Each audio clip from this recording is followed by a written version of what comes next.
Declaro abierta. The 9,972nd meeting of the Security Council is called to order. The provisional agenda for this meeting is the situation in the Middle East, including the Palestinian question. The agenda is adopted. In accordance with Rule 37 of the Council's Provisional Rules of Procedure, I invite the representatives of Argentina and Israel to participate in this meeting. It is so decided. On behalf of the Council, I welcome His Excellency Mr. Gideon Saar, Minister for Foreign Affairs of the State of Israel. I propose that the Council invite the representative of the observer state of Palestine to the United Nations to participate in the meeting in accordance with the Provisional Rules of Procedure and the previous practice in this regard. There being no objection, it is so decided. In accordance with Rule 39 of the Council's Provisional Rules of Procedure, I invite the following briefers to participate in this meeting. Mr. Miroslav Jenča, Assistant Secretary General for Europe, Central Asia and Americas, Departments of Political and Peace-Building Affairs and Peace Operations, and Mr. Eli David. It is so decided. The Security Council will now begin its consideration of item 2 of the agenda. I now give the floor to Mr. Miroslav Jenča. Mr. President, Excellencies, the situation in the occupied Palestinian territory and Israel continues to deteriorate, with Palestinian and Israeli civilians, including the remaining hostages in Gaza, continuing to suffer immensely as a result. In the past week, Hamas and Palestinian Islamic Jihad released images and videos of 2 hostages, Eli David and Rom Braslavsky, looking visibly emaciated as they described the appalling conditions of their captivity. The scenes of Evitar apparently being forced to dig his own grave are appalling. These images and their own accounts of their treatment have horrified us all. They are an affront to humanity itself. I would like to acknowledge the presence of Eli David, the brother of Evitar David, who we will hear from shortly. Mr. David, please know that we at the United Nations recognize the profound pain and hardship endured by the families and loved ones of those who remain in captivity. Nearly 2 years have passed, with the immeasurable suffering and fear intensifying with every passing day. I am especially mindful that this week the Jewish community commemorated Tisha B'Av, a day of mourning and remembrance of historical tragedies endured by the Jewish people, a time that echoes with the pain of loss across generations. I pay tribute to your courage and determination, and I share your dearest wish for your brother and all hostages held in Gaza to be immediately and unconditionally released. Mr. President, Hamas and other Palestinian armed groups continue to hold 50 hostages, 28 of whom are thought to be deceased, in captivity in horrific conditions. Released hostages have relayed distressing accounts of deprivation, ill treatment, and abuse. Since 7 October 2023, Hamas and other armed groups have circulated dozens of videos of hostages, including statements made by hostages under duress and clearly suffering, including the most recent footage of Eli David and Rom Braslavsky. International law is clear. Hostage-taking is prohibited. It is a war crime. Those deprived of liberty must be treated humanly and with dignity and allowed to receive visits from the International Committee of the Red Cross. They must never be subject to ill treatment, abuse, or humiliation, as this would also constitute violations of relevant rules of international law. I reiterate the Secretary General's call on Hamas and other Palestinian armed groups for the immediate and unconditional release of all hostages. They must be freed now. Mr. President, the situation in Gaza is horrifying. It is unbearable. Palestinians are subjected to squalid, inhuman conditions on a daily basis. Since the beginning of the conflict, over 60,000 Palestinians have been killed, according to the Gaza Ministry of Health. Since the end of May, over 1,200 Palestinians have been killed and over 8,100 injured while trying to access food supplies, including in the vicinity of militarized aid distribution sites. The deaths and injuries continue to mount day by day, with no end in sight to the suffering. Israel continues to severely restrict humanitarian assistance entering Gaza, and the aid that is permitted to enter is grossly inadequate. Hunger is everywhere in Gaza, visible in the faces of children and in the desperation of parents risking their lives to access the most basic supplies. I would like to echo the Secretary General's condemnation of the ongoing violence in Gaza, including the shooting, killing, and injuring of people attempting to get food for their families. International law is clear. Civilians must be respected, protected, and never targeted, or deliberately deprived of food or access to other life-saving aid. Doing so is a war crime. Israel must immediately allow and facilitate a rapid and unimpeded passage of sufficient amounts of humanitarian relief for civilians in need to avert further suffering and loss of life. Mr. President, the latest reports regarding Prime Minister Netanyahu's possible decision to expand Israel's military operations through the entire Gaza Strip, if true, are deeply alarming. This would risk catastrophic consequences for millions of Palestinians and could further endanger the lives of the remaining hostages in Gaza. International law is clear in this regard. Gaza is and must remain an integral part of a future Palestinian state.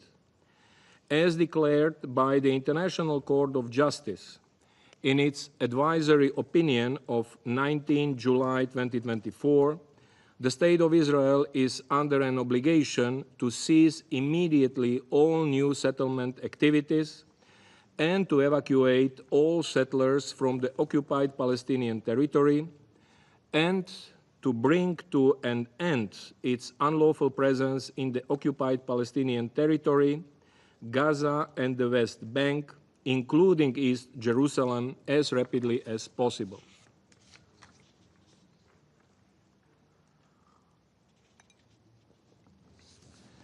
Mr. President, the United Nations has been clear. There is only one path to ending the ongoing violence and humanitarian catastrophe in Gaza: a full and permanent ceasefire, the immediate and unconditional release of all hostages.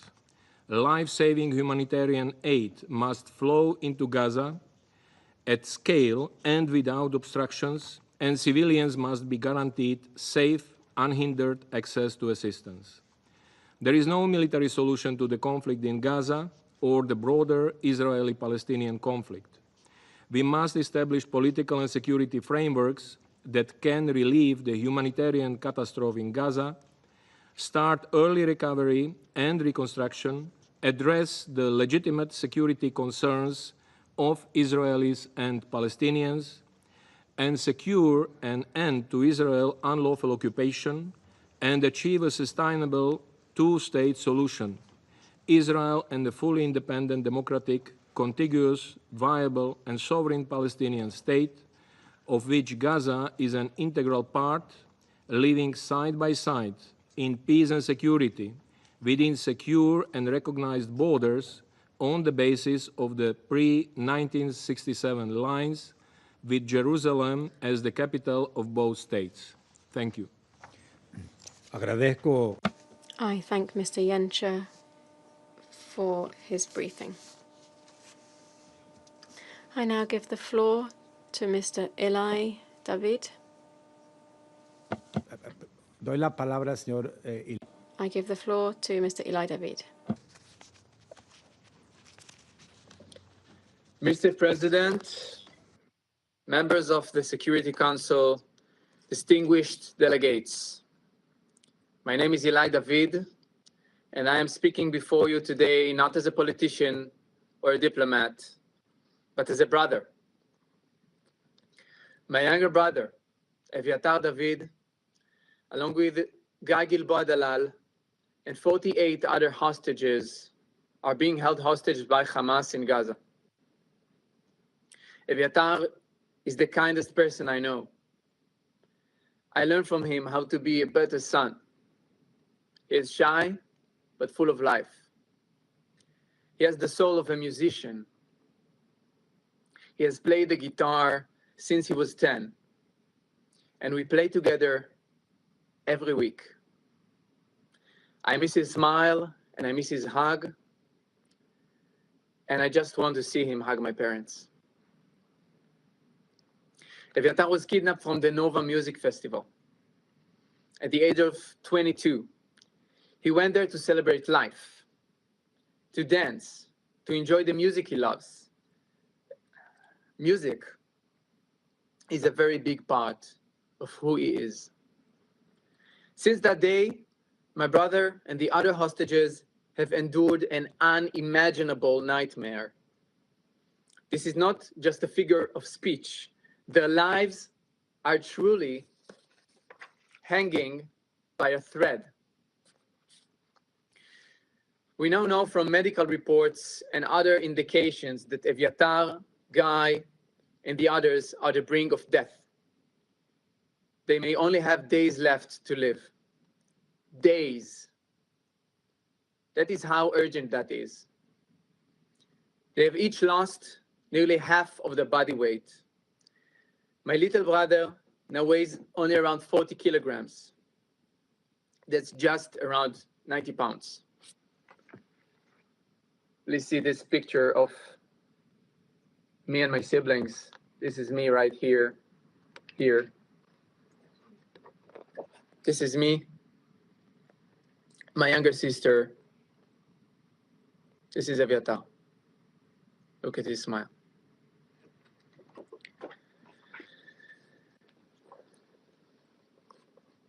The world has heard about the atrocities of Hamas, of October 7th, and in the 22 months since. But what is happening to Eviatar and Guy is an act of calculated and depraved cruelty that defies human comprehension. We have heard the testimonies from those who were released from Hamas tunnels. And every account makes our fears worse. When your brother, your son, your father, your partner is being held in Gaza, there is never good news. The only thing you can hold on to is that they might still be alive. But even that hope is fading, because the truth is, we don't know how much time they have left. 5 months ago, on February 22nd, we received what we thought at the time was the cruelest possible emotional torment to Eviatar. In February, after 500 days in captivity, Hamas broadcasted Eviatar and Guy. They were brought out of the tunnels. Hamas forced them to watch their fellow captives being released. Then, Eviatar and Guy were sent back into the dark tunnels.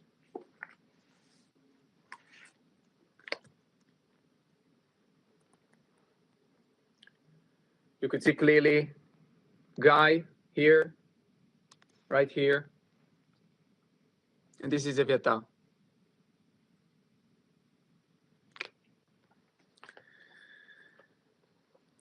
We thought at the time that this was the pinnacle of evil.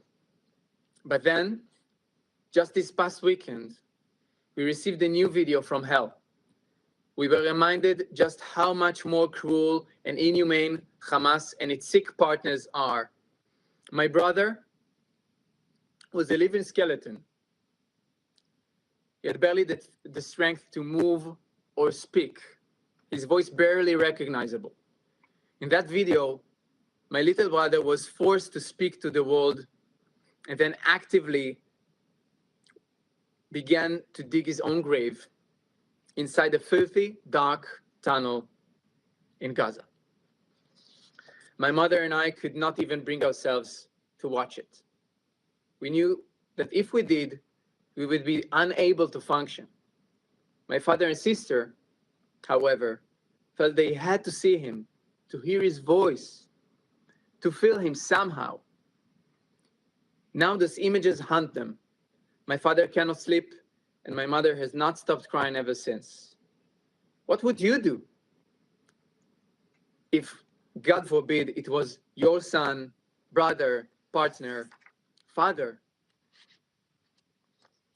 We are here because we and the other hostage families cannot wait any longer. We need to reunite with them, to hug them, and to feel them close. There are still fathers whose children are waiting for their return. We are all waiting for everyone's return. For us, the mission is very clear and urgent. We must save Eviatar's life and the life of his friend Guy. We must ensure that all hostages are being released immediately and unconditionally. We don't have more time. They don't have more time. And every minute counts. The last video also exposed another horrifying truth. As my younger brother, a living skeleton, was forced to speak and dig his future grave, you can see the chubby and well-fed hand of Hamas terrorists enter into the frame.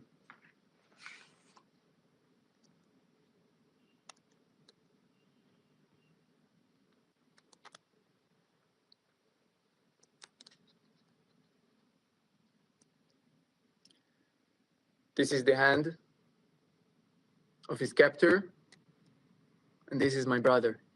You can see the hand is even thicker than his leg, than my brother's leg.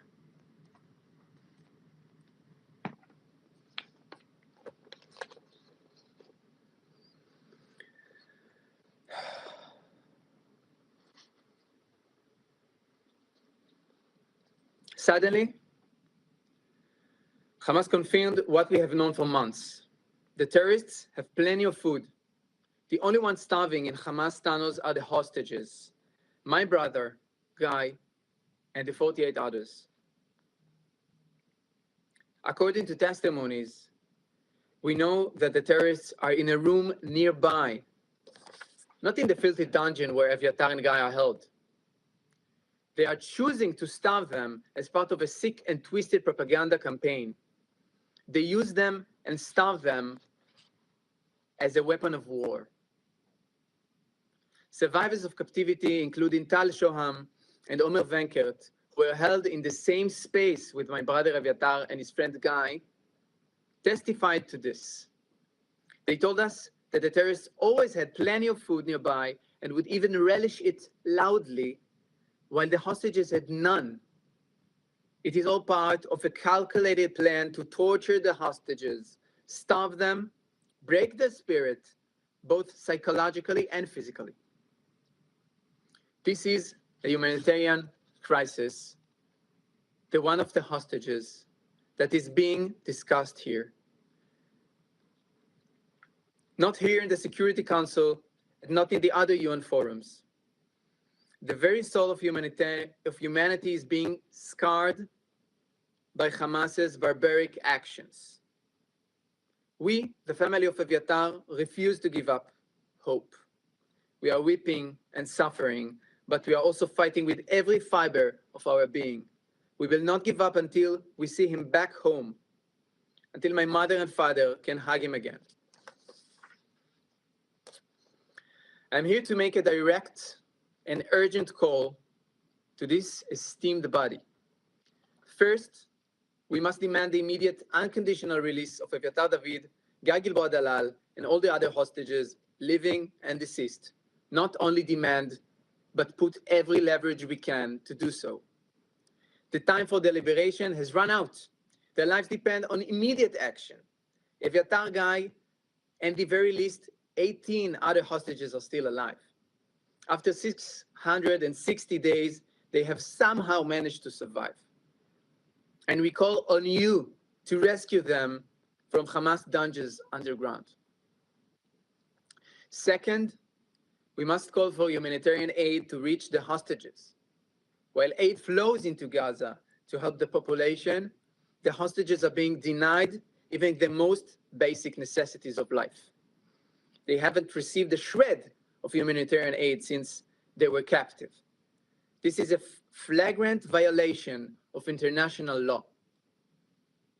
And third, we must recognize that this is a matter of life and death, requiring urgent medical intervention. Eviatar and Guy need immediate access to proper food and life-saving medical care. Every moment of delay is a step closer to a final tragic outcome. We all have responsibility. To the leaders of the world, to every member of this council, and to the global community, your silence is the face of this monstrous cruelty, is complicity. I urge you, do not let them die. We don't have time. Do not let them spend another minute in darkness, suffering beyond imagination. While we do our part, demanding from the Israeli government to do everything to save the hostages, all leaders should unite to pressure Hamas and its partners. Act now before it's too late. Save Eviatar David. Bring my little brother home. Thank you. Agradezco. I thank Mr. David for his briefing.